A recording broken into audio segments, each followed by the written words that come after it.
Bonjour et bienvenue sur Algomius. Aujourd'hui, c'est un nouvel algorithme que nous allons voir à la loupe, une nouvelle fonction qui existe dans Python et que nous allons analyser. C'est la fonction upper et son pendant, la fonction lower. Alors la fonction upper et la fonction lower, elles permettent de transformer une chaîne de caractères.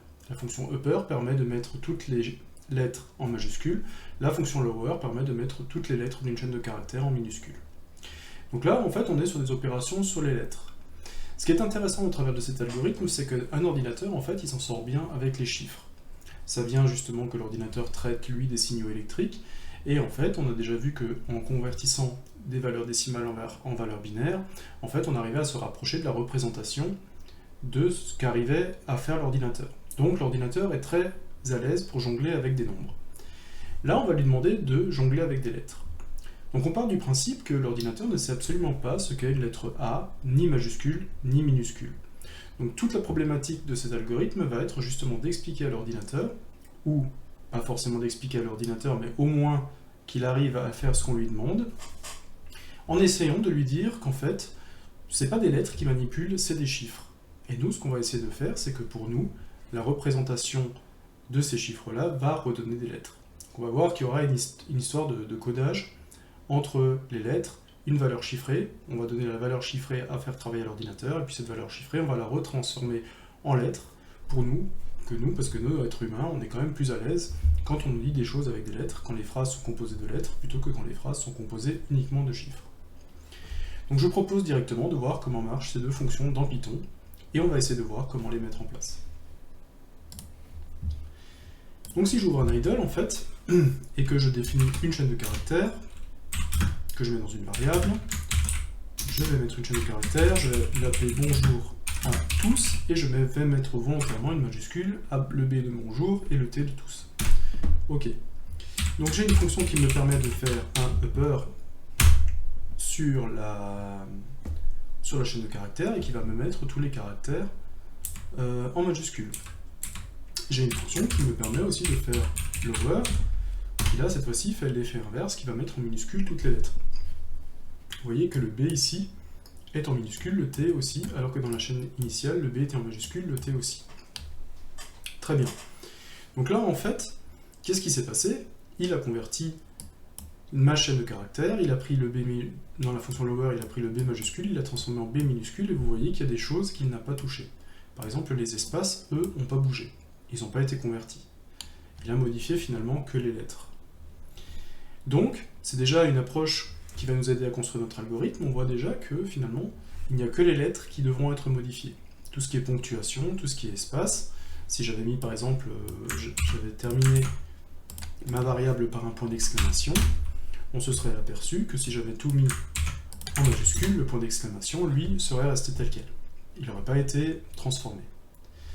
Donc, on va déjà essayer de comprendre comment fonctionne cette fonction, sur quoi elle agit. Elle agit visiblement que sur les lettres minuscules quand il faut passer en majuscule, et elle travaillera que sur les lettres majuscules quand il faudra passer en minuscule. Donc on va s'ouvrir notre pad et on va essayer de mettre en place cette fonction. Donc, on va essayer de voir. On va écrire une fonction qui va mettre en majuscule, qui va prendre en entrée ma chaîne de caractères, C, et qui va retourner quoi? Qui va retourner une chaîne de caractères.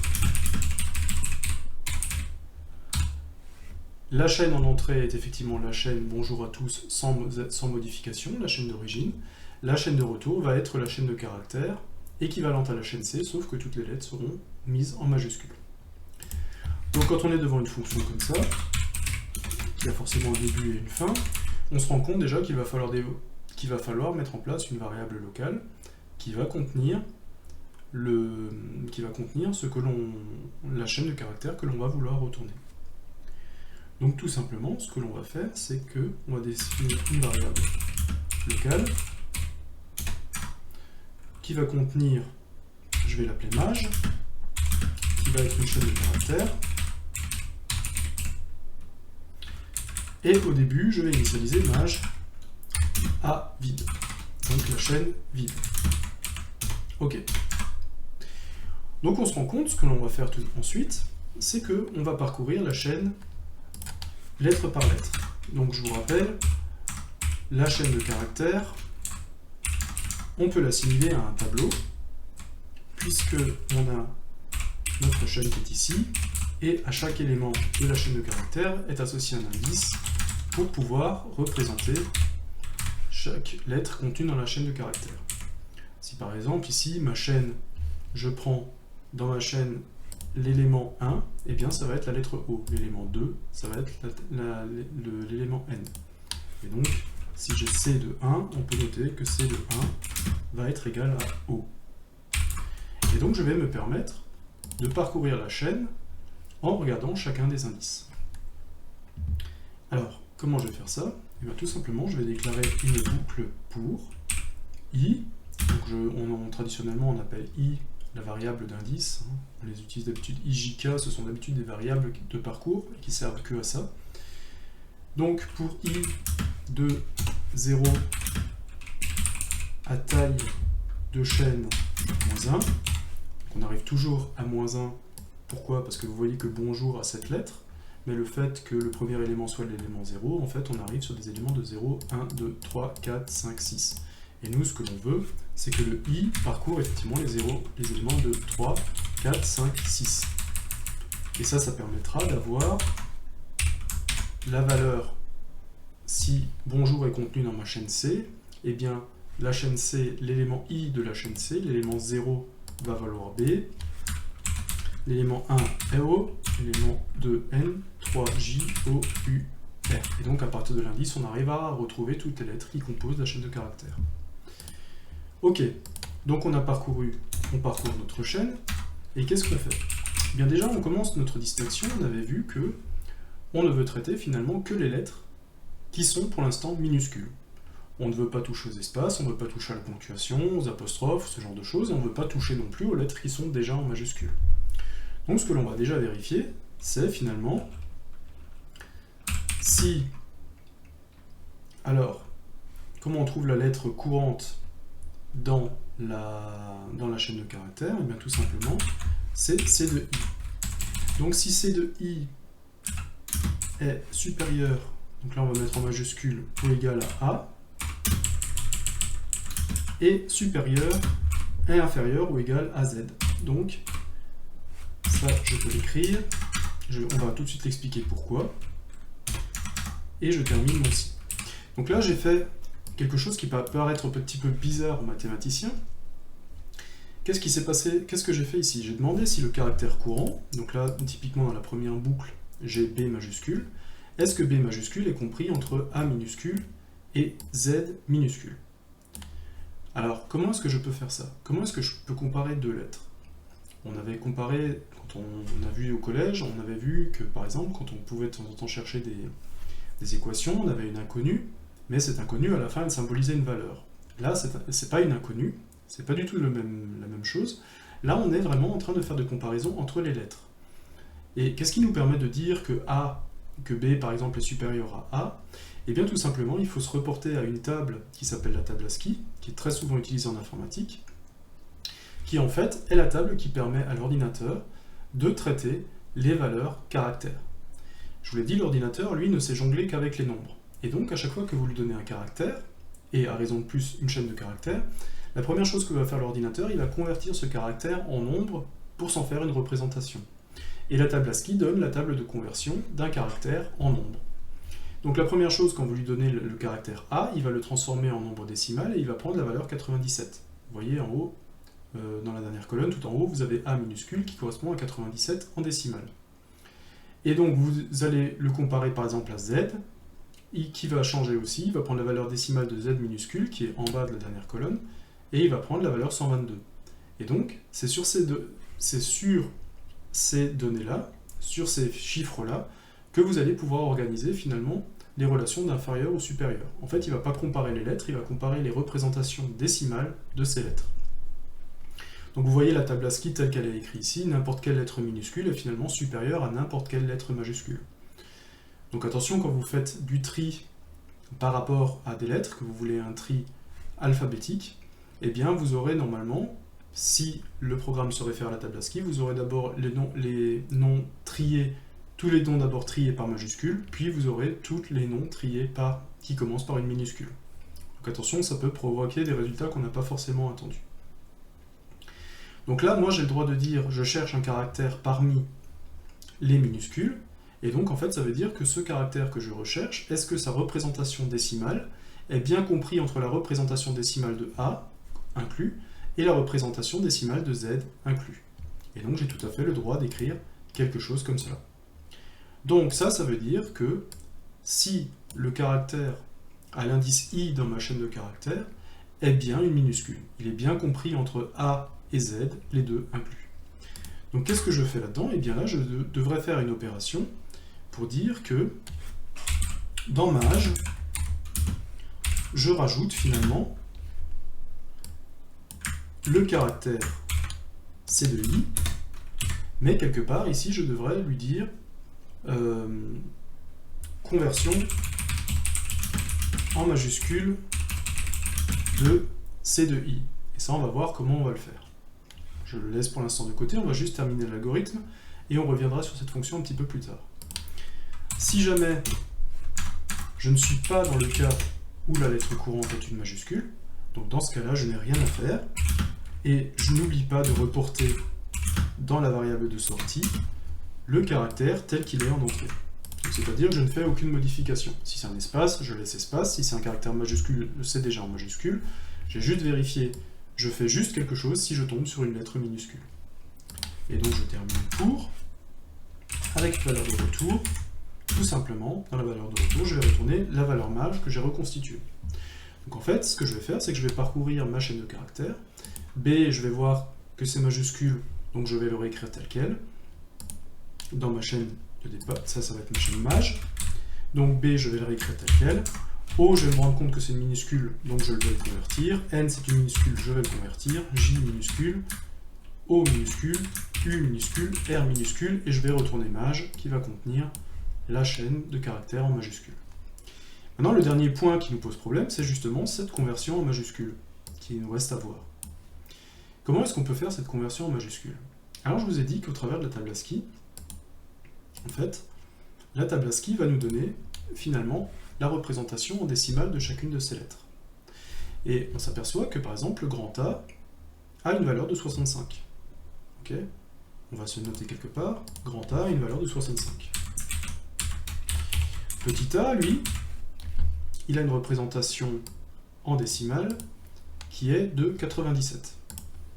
Et donc, en fait, on pourrait se dire que tout simplement, que pour passer de A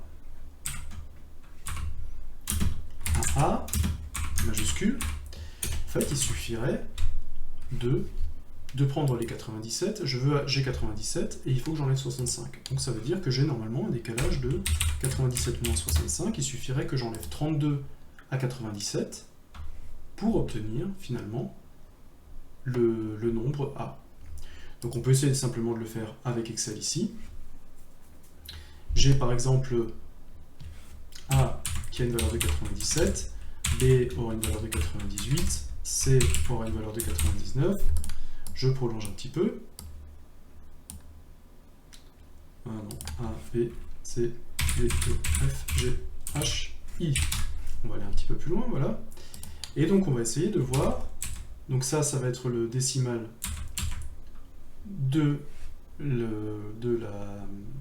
la lettre en minuscule. On va essayer de trouver, si j'enlève 32 à la lettre, pour chacune des cases, est-ce que j'ai bien ce que j'attends? Donc on va voir que j'ai enlevé 32, le décalage à chacun, et vous voyez que de 97 moins 32 me donne 65, donc me donne bien grand A, qui est ici, 65. B, c'est 98, je vais mettre un petit peu plus grand, un peu plus large. B, c'est 98, si j'enlève 32, j'arrive à 66, et 66, c'est effectivement grand B. Et je peux continuer comme ça, on va jusqu'à I qui est 105 normalement. Donc I a la valeur décimale 105, si j'enlève 32, en fait, je vais retomber sur la valeur 73, et 73, c'est I majuscule. Ok, donc on a bien un décalage de 32. Maintenant, ça c'est quelque chose qu'on a vu, d'où vient ce 32 en fait? Eh bien ce 32, qu'est-ce qu'il va faire en fait? Le 32 vient du fait que, vous voyez que mon A on a eu un décalage de 97, donc je vais l'écrire ici. Donc A, c'est 97, et grand A, c'est 65.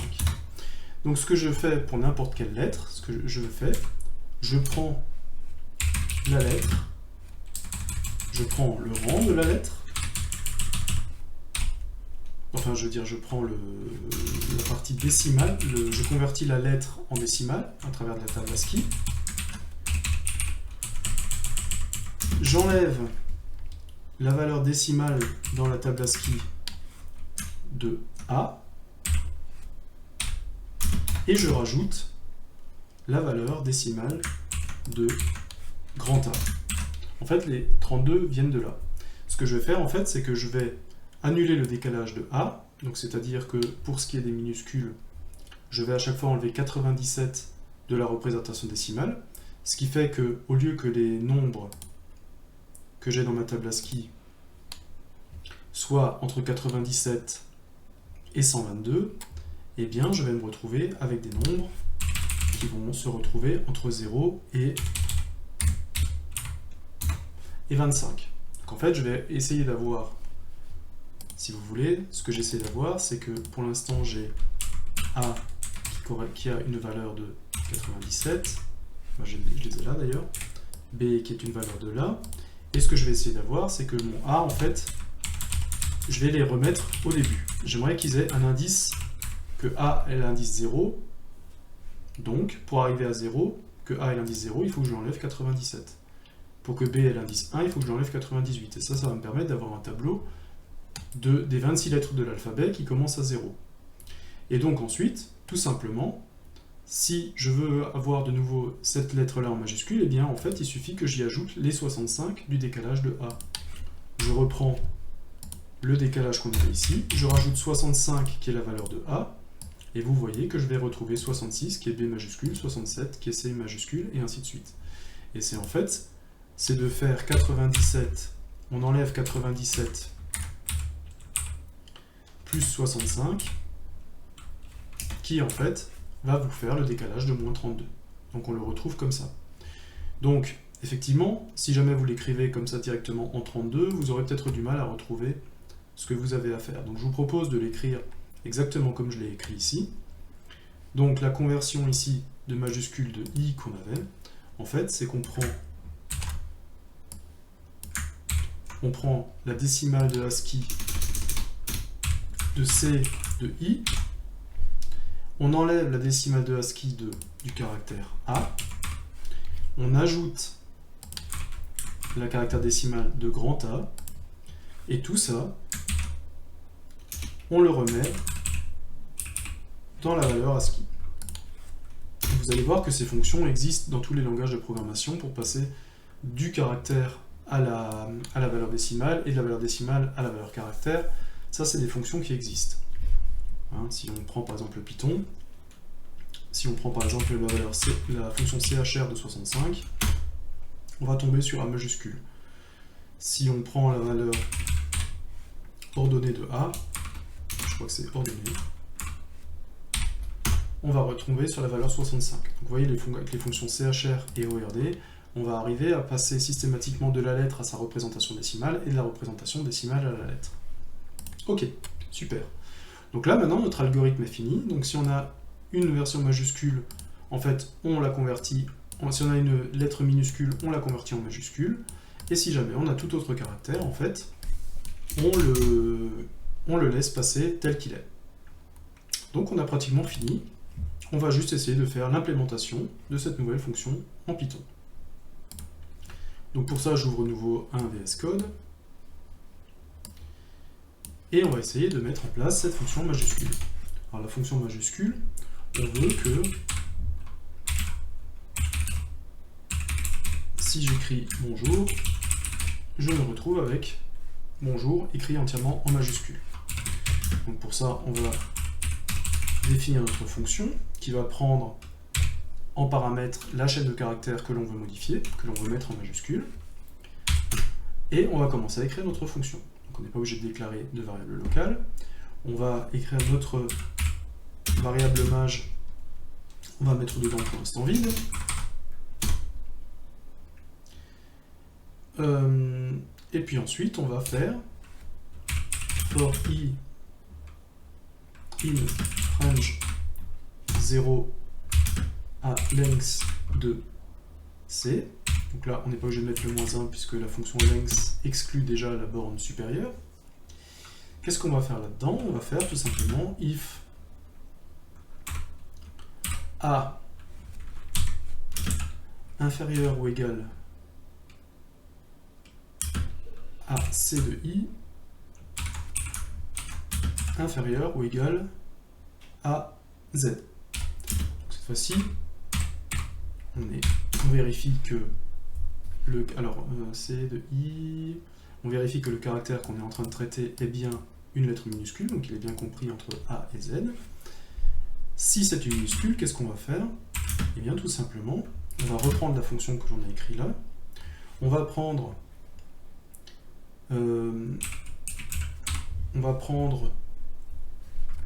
la représentation décimale de la lettre courante.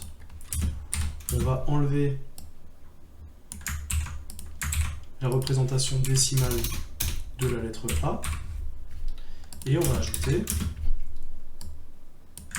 la représentation décimale de la lettre A majuscule. Et ça, en fait, ça va nous donner une valeur, ça va donner la valeur décimale de notre lettre en majuscule. Maintenant, il faut encore la convertir en lettre pour pouvoir l'intégrer à notre chaîne de caractères. Et on a fini. Donc sinon qu'est-ce qui se passe? Et bien tout simplement, on rajoute à maj, on rajoute simplement la lettre telle qu'elle est, sans la modifier, pour pouvoir conserver quand même la ponctuation, les espaces, ou même les éventuelles lettres majuscules. On n'oublie pas à la fin de faire un return de maj pour envoyer la valeur qu'on vient de composer. Voilà, notre fonction majuscule, elle est déjà terminée. On va essayer de voir si tout fonctionne correctement.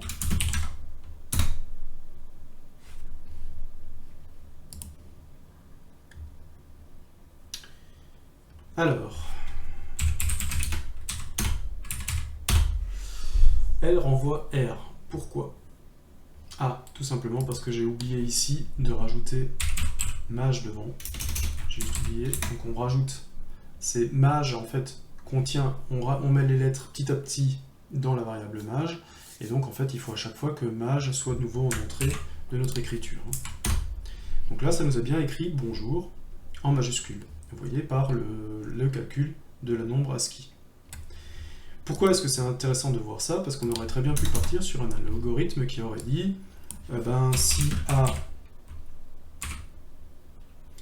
si C de I par exemple égale A, alors dans maj on met maj plus A. Ok? Et puis on aurait mis en dessous probablement sinon si C de I égale B, alors et ben maj, dedans on met les majuscules. Et là on aurait fait ça pour les 26 lettres de l'alphabet. Ce qui est quand même assez contraignant, qui est quand même très très long à écrire. Vous auriez 26 fois des cas de conditions comme ça.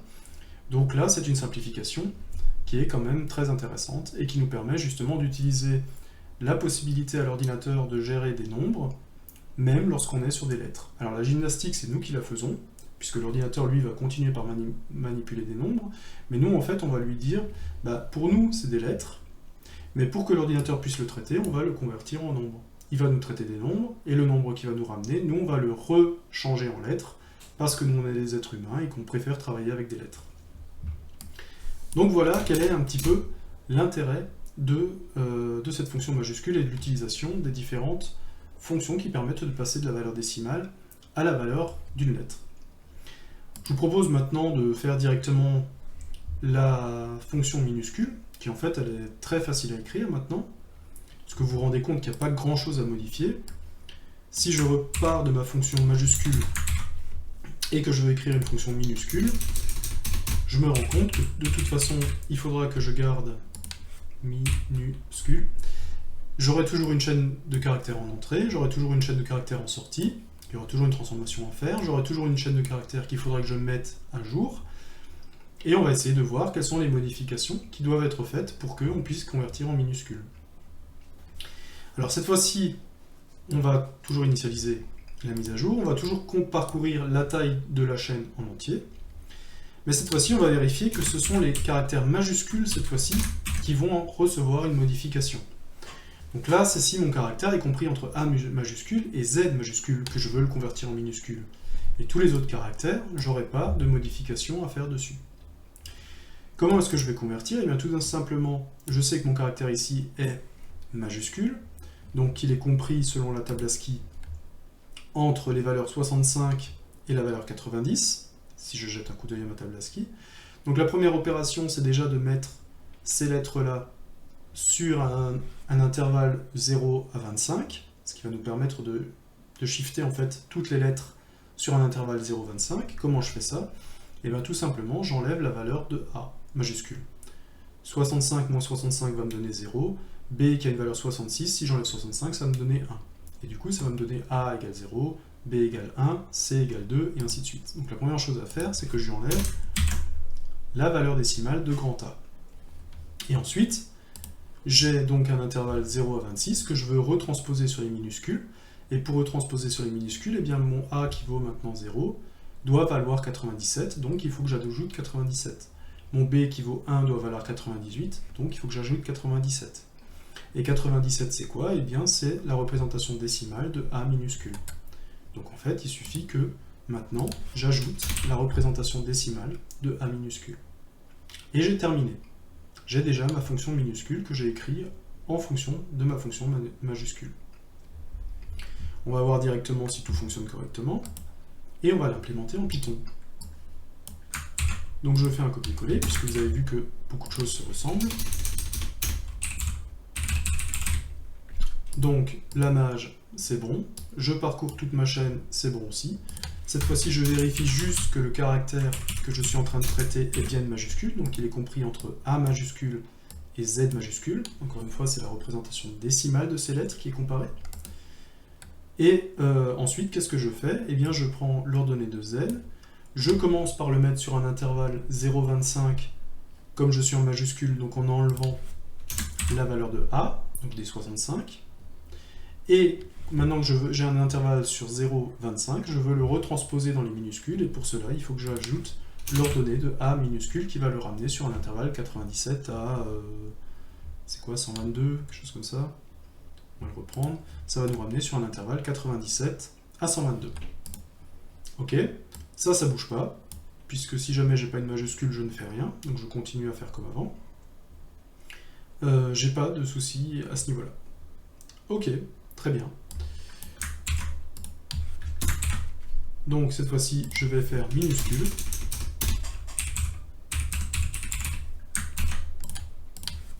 Et on va essayer de faire tac, minuscule. Ah, petite faute de frappe. Minuscule, cette fois-ci, vous voyez que le B majuscule de bonjour a été mis en minuscule. Donc j'ai deux fonctions qui font du majuscule et minuscule. Nouvelle fonction donc que nous avons vue à la loupe, que nous avons décortiquée petit à petit. Ces fonctions upper et lower qui permettent de transformer en majuscule et minuscule sont très intéressantes sur plusieurs points de vue. Le point de vue le plus intéressant, c'est justement que ces fonctions traitent des chaînes de caractères, des caractères, alors que l'ordinateur, lui, ne sait gérer que des nombres. On a vu que l'ordinateur, constitué de circuits électriques, lui, ne sait gérer que de l'information qui est portée par du courant électrique, et donc ne sait représenter que des nombres. Mais on a vu, au travers de la table ASCII, qu'il était possible de donner des représentations des lettres que l'on manipule, et par extension donc des chaînes de caractères, on a pu donner des valeurs décimales à chacune de ces lettres. Donc on n'a pas donné à l'ordinateur la valeur A, on a donné une valeur décimale qui correspondait à A, on a laissé l'ordinateur faire son travail, faire sa popote de son côté, et la réponse qu'il nous a donnée, en fait, on l'a reconvertie en caractère, parce que nous, êtres humains, on préfère travailler avec des mots, avec des lettres dans nos phrases, plutôt que d'avoir des phrases complètement constituées de chiffres. Donc, encore une fois, c'est nous qui avons dû faire un pas vers l'ordinateur pour qu'il comprenne notre problème. Mais encore une fois, ce pas, il est intéressant à faire, parce qu'ensuite, quand ce pas est fait, on peut bénéficier de la puissance et de la rapidité de calcul de notre ordinateur pour effectuer énormément de tâches. Encore une fois, lui ne sait gérer que des chiffres, et c'est notre boulot en fait de faire en sorte de lui donner des informations qu'il peut gérer. Donc maintenant en fait on est arrivé à simuler le fait de traiter des caractères, l'ordinateur s'en est pas aperçu, lui il a traité des calculs comme s'il faisait des nombres, il a fait une addition, une soustraction, il a en fait des opérations sur les nombres, alors que ces nombres derrière, pour nous, représentaient des chaînes de caractères. Donc génial, on arrive à voir que même quand l'ordinateur n'est pas prévu pour quelque chose, en fait on arrive quand même à détourner le problème et à lui rendre les choses compréhensibles. Mais ça nous demande effectivement un petit travail. Mais ce travail que nous avons fait ensuite nous permet justement de nous baser sur l'énorme vitesse de calcul de l'ordinateur. Donc là maintenant on se rend compte que finalement beaucoup de choses deviennent possibles et on va continuer à décortiquer les algorithmes pour comprendre toujours de plus en plus comment finalement en fait l'ordinateur fonctionne, comment est-ce qu'on peut lui donner des données pour qu'il nous rende quelque chose, qui nous serve à quelque chose, et ça on le verra au travers des prochaines vidéos. À bientôt!